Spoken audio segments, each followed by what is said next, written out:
पदासाठीचे अर्ज दाखल करण्यासाठीचे गटनेते आणि त्यांचे नगरसेवक आलेत. तुम्ही बघा की बाबा या पद्धतीचं हे पूर्ण नगरसेवक आहेत आणि त्या नगरसेवकांच्या मार्फत गटनेते आहेत आणि गटनेत्यांनी एकत्रित येऊन त्यांनी हा उमेदवारी अर्ज दाखल केला आहे. आणि उमेदवारी अर्ज दाखल करत असताना तुम्ही कुणाच्या नावाचा केला आहे आणि कुणाच्या सांगण्यावरने केला? उम्मीदवारी अर्ज हमने नईम अब्दुल अजीज सालार इनके नाम का दाखिल किया है और ऊपर से हमको जो हमारे महाराष्ट्र प्रदेश अध्यक्ष हैं इंचार्ज जलील साहब और हमारे इंचार्ज सोलापुर के अनवर सादात साहब के कहने पर हमने फॉर्म भरा है.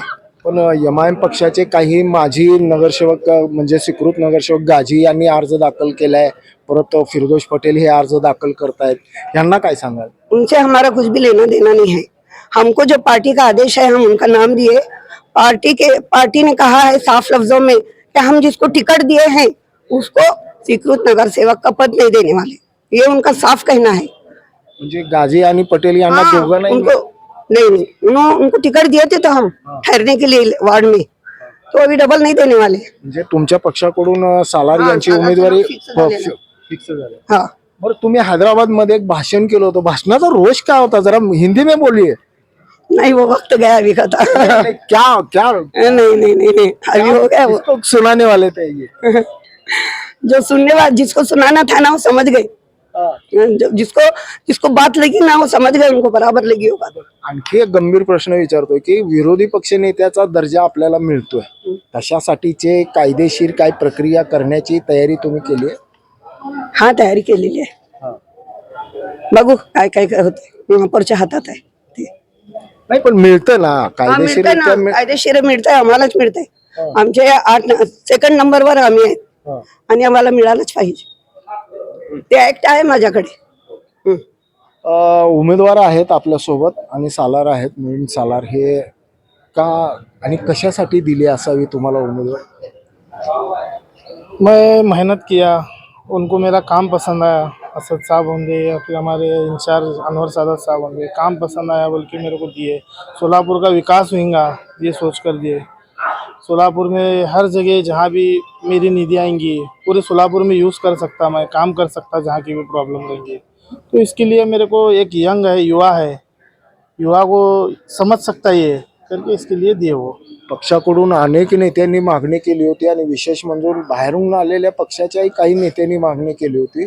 धुरंधर होते, चाणक्य होते, ते सगळे पैशाची ऑफर होती, तरी देखील तुम्हाला पसंती मिळाली. ये अल्लाह का बहुत बड़ा एहसान है कि मेरे को दिए उन्होंने बिना कुछ शर्त के, बिना कुछ मानदेन के. बस मेरे लिए उन्होंने एक जबान पर मेरे को बोले तू काम करने के लायक है, तू ये चीज़ के वास्ते में रेडी रहो, हम तेरे को देंगे. आज मुझे उसका रिजल्ट मिला. सभागृहात आला तर प्राधान्यक्रमाने कुठल्या कामाला महत्व द्या? जो भी काम रहेंगे ड्रेनेज के, नल के, लाइट के, जो भी काम रहेंगे अल्हम्दुलिल्लाह करूँगा. ये सब हमारे सीनियर लोग को देखकर इनका सीख कर रीच करूँगा. कोण कोण मागणी केली होती कॉप्टरसाठी? फिरदोस पटेल और चंदन ईश्वी और गाजी जागीरदार और एक मुजम्मिल जमादार और आनंद चंदन ईश्वी और बहुत सारे लोग मांगे, लेकिन ये मेन थे 5 लोग. ह्या सगळ्या ह्याच्यामध्ये हे सगळ्यात सिनियर आणि पूर्वाश्रमित काँग्रेसचे जे नेते आहेत हे आता एमआयएमचे आहेत. काय सांगाल? आता कॉप्टरच्या सगळ्या प्रक्रिया पूर्ण झाली आहे. आता तुम्हाला विरोधी पक्ष नेत्यासोबतच स्टँडिंग आणि परिवहन ह्या देखील यंत्र, म्हणजे कशी व्यूहरचना असेल तुमची? काय नाही, जे आमचे राष्ट्रीय अध्यक्ष आहेत असद अवीसी साहेब, मान्य अकबर अवीसी साहेब व इम्तियाज जलील साहेब आणि सोलापूर शहराचे आमचे इंचार्ज होते अनवर साहेब. आता परवा आम्ही हैदराबादला गेलो, तिथलं आम्ही पूर्ण एक दिवस सकाळी आम्ही पोहोचलो. परत हैदराबाद हे बघितलो आम्ही. हैदराबादचा जे डेव्हलपमेंट बघितलो आम्ही, लय आमची तब्येत खुश झाली.